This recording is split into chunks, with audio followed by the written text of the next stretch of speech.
जय श्री कृष्ण। आप सभी का हमारे इस आध्यात्मिक और रोमांचक सफर में हार्दिक स्वागत है।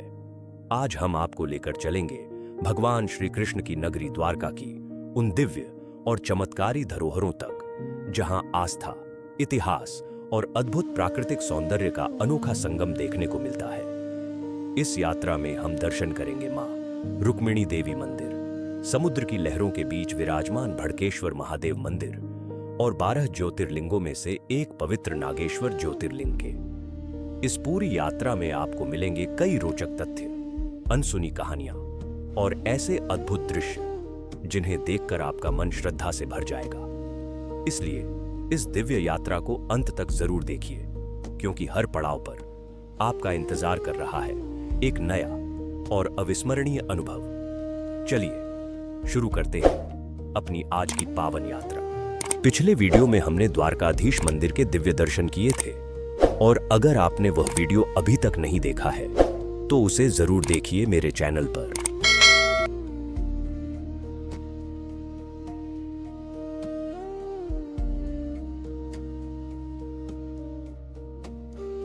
द्वारकाधीश मंदिर से लगभग 2 किलोमीटर की दूरी पर स्थित मां रुक्मिणी देवी मंदिर तक पहुंचने में हमें करीब 5 से 10 मिनट का समय लगा। आइए अब चलते हैं भगवान श्री कृष्ण की अर्धांगिनी मां रुक्मिणी के इस पावन मंदिर के दर्शन करने।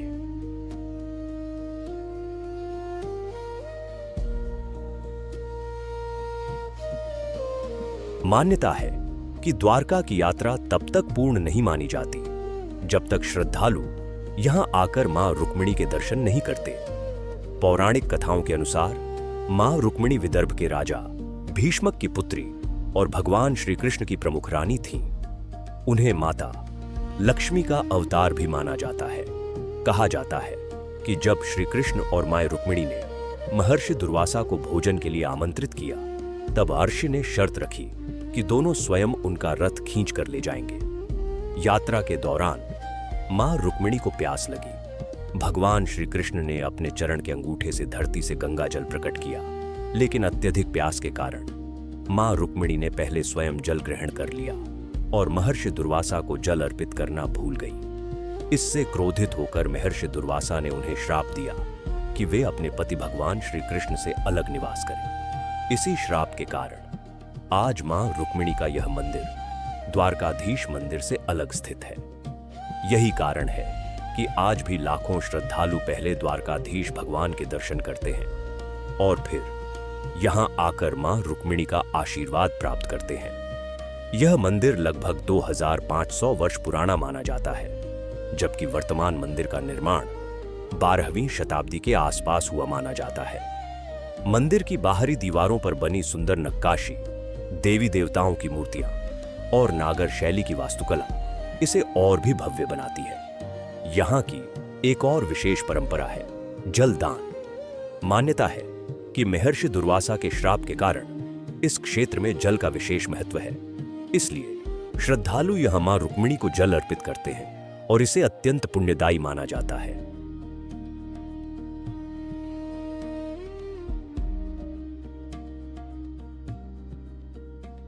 मां रुक्मिणी देवी के दिव्य दर्शन करने के बाद अब हम निकल पड़े हैं अपनी यात्रा के अगले और सबसे पवित्र पड़ाव की ओर, श्री नागेश्वर ज्योतिर्लिंग। द्वारकाधीश मंदिर से लगभग 17 किलोमीटर की दूरी पर स्थित इस पवित्र धाम तक पहुंचने में हमें करीब 25 से 30 मिनट का समय लगा। रास्ते भर समुद्र की ठंडी हवाएं और गुजरात के खूबसूरत नजारे इस सफर को और भी यादगार बना देते हैं। आइए अब चलते हैं भगवान शिव के 12 ज्योतिर्लिंगों में से एक श्री नागेश्वर महादेव के दिव्य दर्शन करने।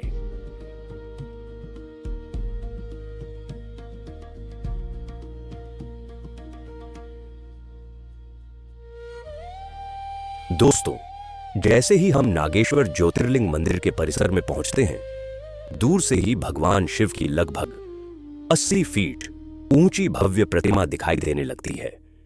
यह विशाल प्रतिमा इतनी आकर्षक है कि सड़क से ही श्रद्धालुओं का ध्यान अपनी ओर खींच लेती है और यहां पहुंचते ही एक अलग ही आध्यात्मिक अनुभूति होती है। अगर आप द्वारका घूमने आ रहे हैं तो यहां तक आने के लिए आसानी से ऑटो रिक्शा मिल जाते हैं। आमतौर पर ऑटो वाले द्वारका से रुक्मिणी देवी मंदिर, नागेश्वर ज्योतिर्लिंग, गोपी तालाब और बेट द्वारका जैसे प्रमुख स्थानों का पूरा दर्शन करवाने के लिए लगभग 500 रुपए से 800 रुपए तक शुल्क लेते हैं। किराया सीजन, यात्रियों की संख्या और आपकी मोल भाव करने की क्षमता के अनुसार थोड़ा कम या ज्यादा हो सकता है। इसीलिए यात्रा शुरू करने से पहले किराया और घूमने वाले सभी स्थानों की पुष्टि जरूर कर लें। दोस्तों, आप जिस पवित्र धाम को देख रहे हैं वह है श्री नागेश्वर ज्योतिर्लिंग। भगवान शिव के 12 ज्योतिर्लिंगों में इसका विशेष स्थान है। मान्यता है कि यहां सच्चे मन से की गई प्रार्थना भक्तों को भय, नकारात्मक शक्तियों और जीवन की कठिनाइयों से मुक्ति दिलाती है। नागेश्वर ज्योतिर्लिंग की कथा शिव पुराण में वर्णित है। प्राचीन समय में दारुक नाम का एक अत्यंत शक्तिशाली राक्षस और उसकी पत्नी दारुका समुद्र के किनारे एक घने वन में रहते थे। दोनों अपने अत्याचारों से अर्षियों और निर्दोष लोगों को बहुत कष्ट देते थे। दारुक लोगों को बंदी बनाकर कारागार में डाल देता था और उन पर अत्याचार करता था। उन्हीं कैदियों में भगवान शिव के परम भक्त सुप्रिय भी थे। कठिन परिस्थितियों में भी उन्होंने अपना विश्वास नहीं छोड़ा। उन्होंने सभी बंदी लोगों से कहा कि वे भगवान शिव का स्मरण करें और एवं नमः शिवाय का जाप करें। धीरे धीरे पूरा कारागार शिव भक्ति से गूंज उठा। जब दारुक को इसका पता चला तो वह क्रोधित होकर सुप्रिय को मारने के लिए आगे बढ़ा। उसी क्षण भगवान शिव एक दिव्य ज्योति के रूप में प्रकट हुए। उन्होंने अपने भक्त की रक्षा की, दारुक के अत्याचारों का अंत किया और उसी स्थान पर स्वयं ज्योतिर्लिंग के रूप में विराजमान हो गए। तभी से इस पवित्र स्थान को नागेश्वर ज्योतिर्लिंग के नाम से जाना जाता है। नागेश्वर नाम का अर्थ है नागों के ईश्वर। भगवान शिव के गले में विराजमान नाग उनकी निर्भयता, शक्ति और प्रकृति पर नियंत्रण का प्रतीक है।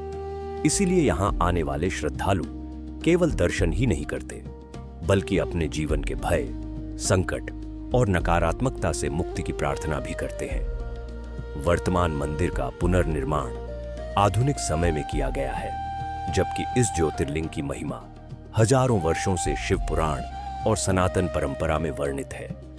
मंदिर परिसर में स्थापित लगभग 80 फीट ऊंची भगवान शिव की भव्य प्रतिमा इस स्थान की दिव्यता को और भी अद्भुत बना देती है। दूर दूर से आने वाले लाखों श्रद्धालु यहां हर हर महादेव के जय घोष के साथ भगवान शिव का आशीर्वाद प्राप्त करते हैं।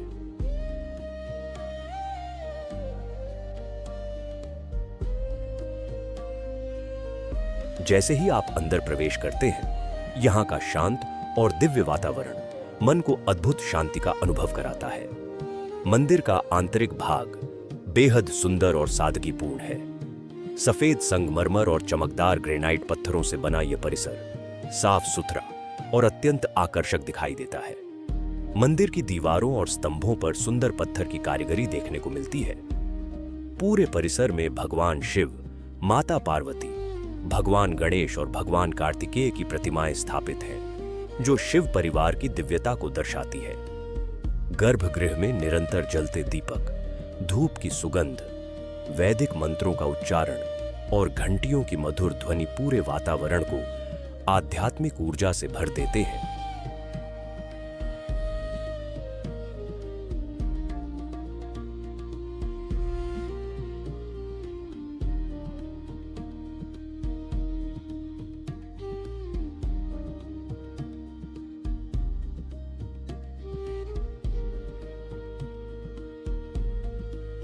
और जैसा कि आप देख सकते हैं, मुख्य ज्योतिर्लिंग के ठीक ऊपर भगवान शिव के 12 ज्योतिर्लिंगों का अत्यंत सुंदर एवं आकर्षक स्वरूप स्थापित किया गया है।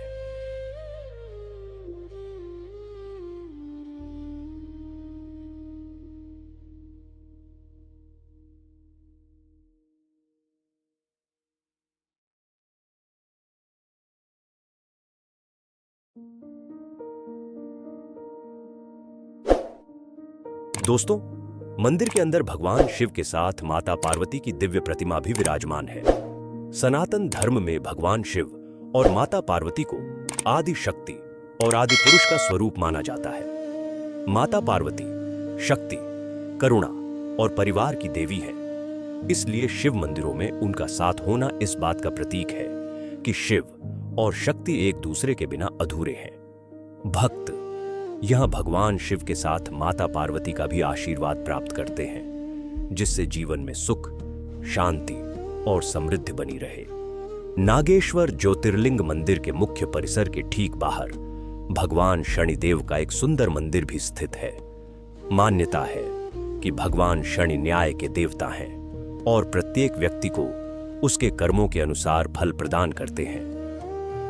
दोस्तों, यह है भगवान शिव की लगभग 80 फीट ऊंची भव्य प्रतिमा, जो नागेश्वर ज्योतिर्लिंग मंदिर की सबसे प्रमुख पहचान मानी जाती है। दूर से ही दिखाई देने वाली यह विशाल प्रतिमा श्रद्धालुओं को अपनी ओर आकर्षित करती है।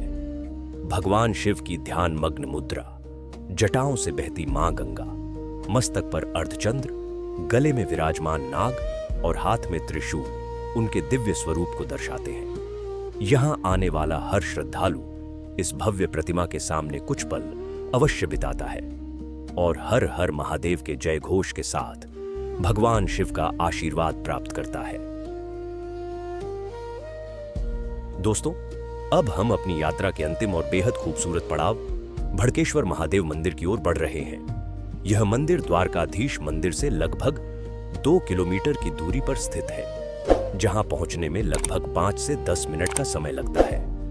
अगर आप मेरी व्यक्तिगत राय पूछें तो इस मंदिर का दर्शन शाम के समय जरूर करें। सूर्यास्त के समय यहाँ का नजारा सच में मन मोह लेने वाला होता है।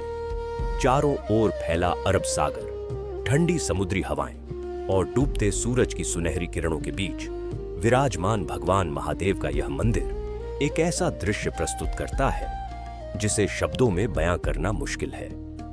अगर आप द्वारका की यात्रा कर रहे हैं तो इस अद्भुत सूर्यास्त का अनुभव बिल्कुल भी मिस मत कीजिए।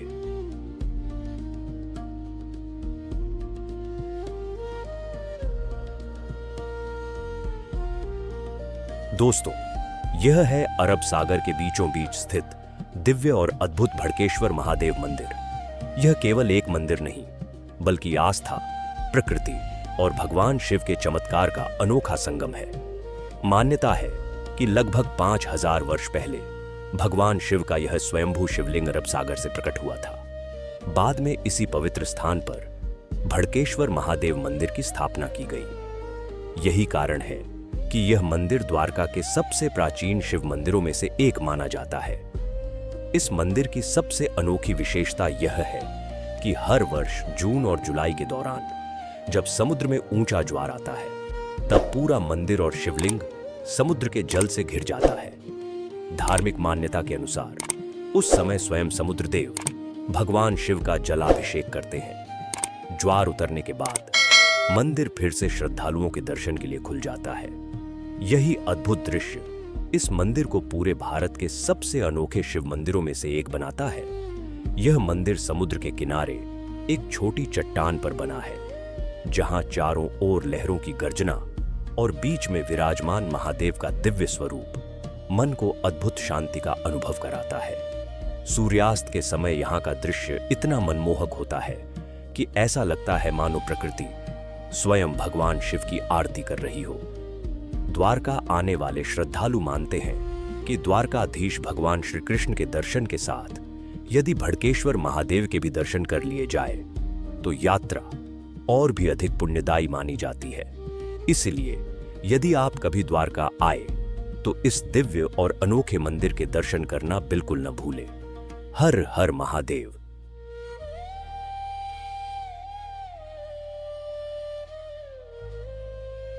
दोस्तों, जैसा कि आप देख सकते हैं, यहां का नजारा सच में मन को सुकून देने वाला है। अगर आपके पास थोड़ा समय हो तो यहां कुछ देर जरूर बैठिए। समुद्र की ठंडी हवाएं, लहरों की मधुर आवाज और भगवान महादेव की दिव्य उपस्थिति एक ऐसी शांति का एहसास कराती है जो शायद ही कहीं और मिले। यहां बैठकर कुछ पल प्रकृति और अध्यात्म के साथ बिताना अपने आप में एक यादगार अनुभव है।